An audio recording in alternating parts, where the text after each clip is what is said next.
मेरे पास आई है स्प्लेंडर गाड़ी है।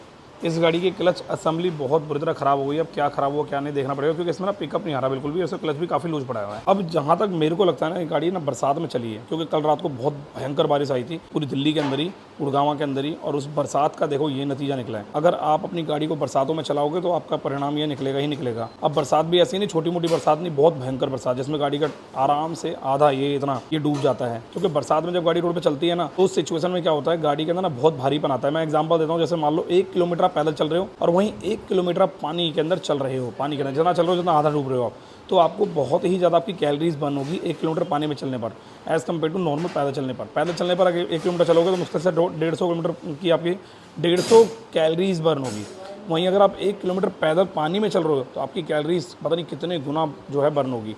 तो ये एक बहुत बड़ा कारण होता है। तो फटाफट से क्लच असेंबली खोल के देखते हैं इसकी कंडीशन क्या है और आपको क्या सीख मिलती है इससे। फाइनली इसका जो है क्लच हमने खोल लिया है और इसे क्लच की कंडीशन से देखो कुछ इस प्रकार से। इसमें कीचड़ जैसा ऑयल निकला, पर कस्टमर का बजट नहीं है, तो सुंदर ने बोला भाई ऑयल पुराना ही डाल देना, मैं ऑयल नया नहीं डलवा सकता, मेरे पास बजट नहीं है। मैंने कहा कोई बात नहीं भाई, हम क्लच असेंबली डाल देना। पर क्लच असेंबली की कंडीशन बहुत बेकार हो गई है। ये देखिए क्लच असेंबली, ये देखो इसका सेंटर है, ठीक है, ये सेंटर में यहाँ पे निशान पड़ गए इसके अंदर, देखो ये देखो यहाँ पर, ये देखो कितने गंदे निशान पड़ गए इसके, ठीक है ना। और ये देखो भाई साहब, इसका हब तो बहुत बुरी तरह कट गया बहुत बुरा।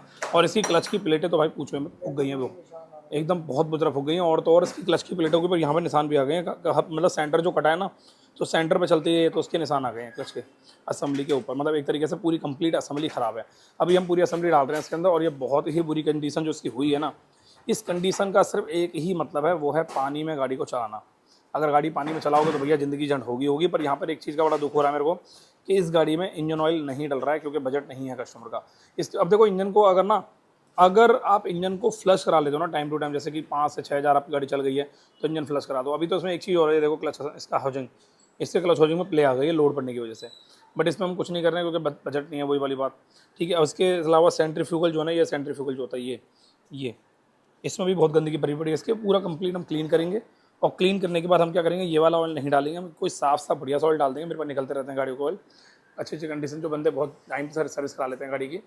तो ये जो चीज़ें हैं ना, ये मैं आपको इसलिए बता रहा हूँ ताकि आप अपनी गाड़ी की केयरिंग कर सको, और गाड़ी की केयरिंग के साथ साथ गाड़ी को बहुत बढ़िया तरीके से लंबे टाइम तक सही तरीके से चला सको। अब ये जो गाड़ी है स्प्लेंडर BS6 है, और ज़्यादा चली नहीं है गाड़ी। कितनी चली होगी आप एक बार कमेंट करके मुझे बताना। बाकी मैं तो यही बोलूँगा, इस गाड़ी की हालत देख के भाई, इस गाड़ी में पिकअप नहीं था, इसलिए कस्टमर ने इसमें क्लच असेंबली डलवा ली।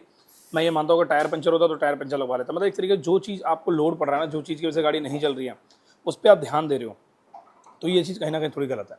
बाकी जो चीज़ें ख़राब हैं उसके ऊपर आप ध्यान नहीं दे रहे हो, पर जो चीज़ें बिल्कुल डैमेज हो चुकी हैं उस पर ध्यान दे रहे हो आप, तो कहीं ना कहीं ये भी मुझे थोड़ा गलत लगता है।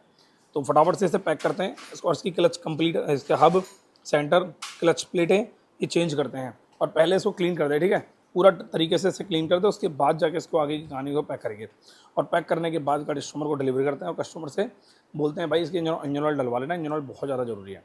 तो फटाफट से पैक कर से भाई। और हाँ, एक चीज़ और, क्लच असेंबली डालने से पहले एक चीज़ ध्यान रखना, इसकी शाफ्ट में प्ले होनी चाहिए। कौन सी शाफ्ट में प्ले होनी चाहिए बताइए जरा। ये देखो ये वाली प्ले, इनपुट शाफ्ट में ये ऐसे करके आगे पीछे की प्ले होनी चाहिए। अगर नहीं होगी तो क्लच असेंबली में दिक्कत आएगी, ठीक है ना।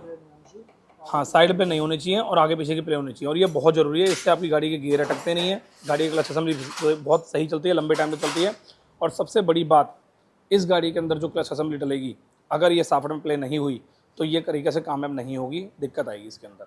और हाँ, हम इसका टैपिट भी सेट करेंगे, क्योंकि क्लच असेंबली डाल रहे हो ना आप, इंजन की बहुत बुरी हालत होगी, कौन सी बात है, इंजन हीट हुआ होगा, तो उस सिचुएशन में हम इसके टैपिट भी सेट करेंगे, ताकि टैपिट की सेटिंग चेक कर सकें।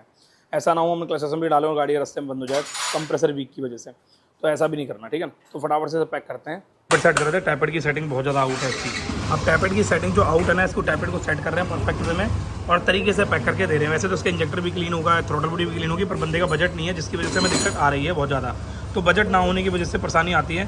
सिर्फ और सिर्फ क्लच असेंबली डाली है, टैपेट सेट कर रहे हैं, और ऑयल पुराना डाल के गाड़ी को डिलीवर कर रहे हैं। फटाफट से गाड़ी को पैक करके कस्टमर को डिलीवर करते हैं। अगर आप मेरी वर्कशॉप पे आना चाहते हो तो वर्कशॉप का एड्रेस आपको डिस्क्रिप्शन में मिल जाएगा, और फ़ोन नंबर आपको सामने दिख ही रहा होगा।